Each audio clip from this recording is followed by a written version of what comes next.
Uncle George, if you want to know about Gobadan medical heart attack, why you don't call him on? He still got the same phone number and he still live in your house? Oh, you called already? And the alligator face woman said what? That you cause she husband forget a heart attack? Are you touching what? That is she face make he get a heart attack? I don't think so, Uncle George. Because Gobadan, they're looking at she face so long. The man developed immunity to it. She alligator features can't give you no heart attack. Why is she blaming you, Uncle George? You don't want to ask she. I'm very frightened of that woman. But Uncle George, you have to take some responsibility too. Because your name get called when the man was in the hospital. Yes? How your name met the man go in the hospital when you living in America? Well, Uncle George, is a long story. And since you pay for this call, I will tell you how come your name get to be involved in this serious allegation of medical name calling. Oh, Uncle George, you don't have to cuss in the American way. We in Guyana just use the FNS word. Uncle George, you don't have to tell me that Gobadan wife is a FNS. That is not the point. The point is you involved. You're going and take some medicine to settle your nerves? He said, must hold on. He can need more tablets to settle your nerves. No, Uncle George, you're back now. Oh, you're taking something too for your heart. It's a sip of brandy you're taking. I hope you take a big sip like a bottle because you're going to need a lot of liquor in your system. No, I can't stand the sound of the ice cube rattling in your glass. I got to take a drink too. Wait, it's not the ice cube? Is the glass knocking you fast? Oh, good job. You're going to struggle this. Hold on, I'm going and take the drink.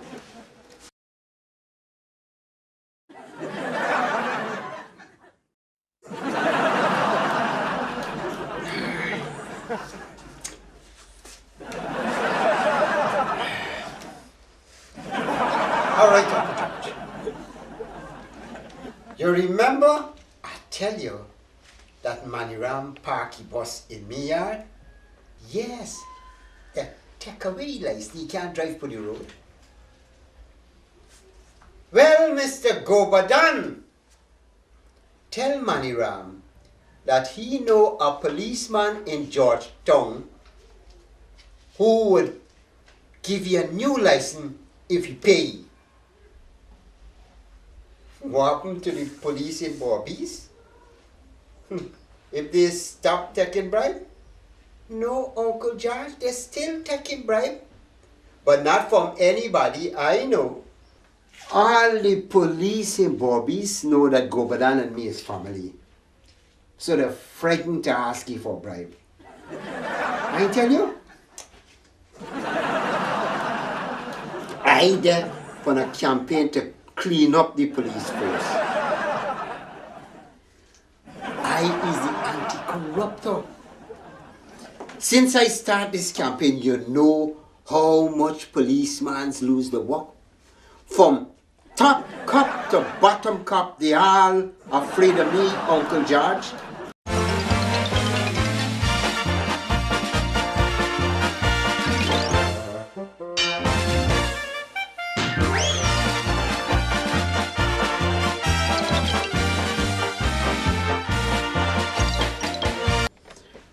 Between me and you, Uncle George, I hear say that the police and the law association trying to get me a visa to left the country. Yes. They say since I take up the cause to fight police corruption, they're losing a lot of business. Yes.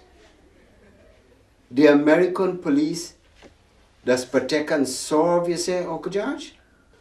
Some of we Guyana police does take bribe and escort money from criminals and victims.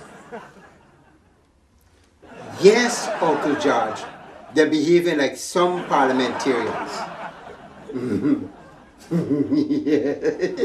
Yes, some of the new ones too. So, prepare to come and collect your boy, your nephew coming to America to help Obama clean up Wall Street.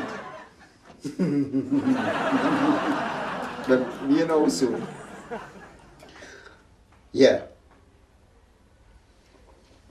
Well, Uncle George, Gobadan take money ram to Georgetown to meet a bribe-taking policeman. When they reached to Evaleri and they asked for the policeman, 2 senior inspectors and sergeants pulled the man in a room and questioned him for 3 hours straight. They start firing question after question, and they won't even let the man use the toilet. They want to know where he know the policeman from and what business Gobadan got to do with he. Why they question him? Well, Uncle George, it turned out that the whole police force looking for that policeman. Gobadan police catch 2 criminals with gold jewelry, and rather than arresting them and taking them to the station, he put the jewels in his shorts and let the criminals go. Them 2 don't see thief mans make a complaint to the breakdown police station and they just lock them up. Now the whole force looking for this policeman. They even publish a name in the papers, Michael Kaduri, known as Postfoot. How would Gobadan know that he don't read newspapers? Yeah. What would happen when the police they catch him? Uncle George, the policeman is stupid. They don't call the Postfoot for nothing if he don't run the country. All he got to do is give half of the gold to a good liar and he get off scot-free. That's what I'm saying. That is why the policemen they want to catch you. They want to keep the gold for themselves. Right, Uncle George? Thief from thief make God laugh till he gets stitches. Yes. Yes, Uncle George. They want the gold for themselves before he give it to any liar. When they realized that Gobadan was an innocent bribe-giving customer, they just let it go. But Gobadan was in great internal distress. If they beat him? Nah. Uncle George didn't beat him. But they didn't let he use the toilet. If he wanted to do a number 2. I think he wanted to do more than a number 2. I believe it started with a number 3. A fart.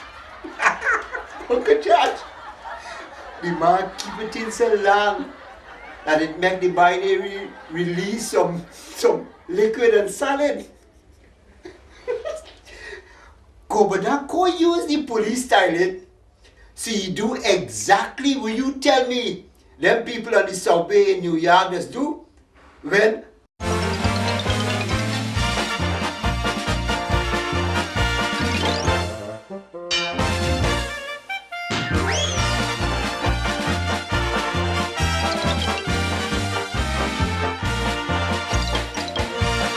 see, do exactly what you tell me them people using the subway in New York just do when the wrong number come up and catch them unawares. Kobadan just clap the bumsy and run. He and Maniram run through Georgetown looking for a toilet. You don't think they try for use a restaurant toilet? Uncle George, them people in the restaurant just send them out. They tell them their toilet is for people who already eat. Couldn't get the chance to eat or wait for food to come. So he continued to run. Thanks to the mayor, they find a pile of garbage as big as a mountain and Gobadan go at the back to do the business. Oh, all of that lead to you name featuring in Gobadan heart attack. When I finish, you self might get a heart attack, Uncle George. When Gobadan dropped his pants, he let go on number 3. That fart was like a shot from a gun. They hear it all the way at City Hall. A constable thought it was some store getting robbed. So he pulled out the gun, and when he reached by the garbage dump, Gobadan let go another bullet. When Gobadan see the gun in that constable hand, he catch a fit. It's a good thing Maniram was there to catch him, or he would have fallen in your own mess. The shock was too much for you, Uncle George. He started bleeding. Yes, the constable called for ambulance for taking to the hospital. It's a good thing Maniram was there with you. Maniram was there for help you out. Maniram run all the way to the hospital. Why the ambulance driver didn't carry you? Uncle George, the ambulance people tell you that only relatives could ride in the ambulance. Anybody else got to pay a bribe. And seeing what the bribe business do to them, Maniram decided to keep his money in his pocket and run all the way to the hospital. Chase the ambulance. Hold on, I'm coming to your name.